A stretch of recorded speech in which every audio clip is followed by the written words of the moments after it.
اعوذ باللہ من الشیطان الرجیم بسم اللہ الرحمن الرحیم رب اشرح لی صدری ویسر لی امری واحلل عقدۃ من لسانی یفقهوا قولی اللهم انا نرغب الیک فی دولۃ کریمۃ تعز بها الاسلام واهلہ وتذل بها النفاق واهلہ وتجعلنا فیها من الدعاة الی طاعتک والقادۃ الی سبیلک وترزقنا بها کرامۃ الدنیا والآخرہ۔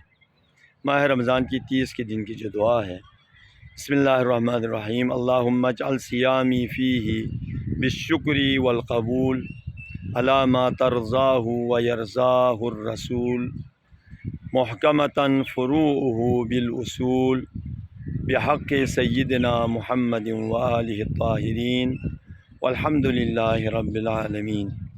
اللہم اجعل صیامی فیہ بالشکر والقبول علی ما ترضاہ ویرضاہ الرسول محکمۃ فروعہ بالاصول بحق سیدنا محمد وآلہ الطاہرین والحمد للہ رب العالمین۔ اور آنے والی جو رات ہے، شب عید ہے، شب عید فطر ہے، یہ شب قدر سے کم نہیں ہے۔ اس کے لیے بہت سے اعمال ہیں، آپ تحفے میں، دعا کی کتابوں میں، مفاتیح میں آپ مراجعہ کر سکتے ہیں۔ والسلام علیکم ورحمۃ اللہ وبرکاتہ۔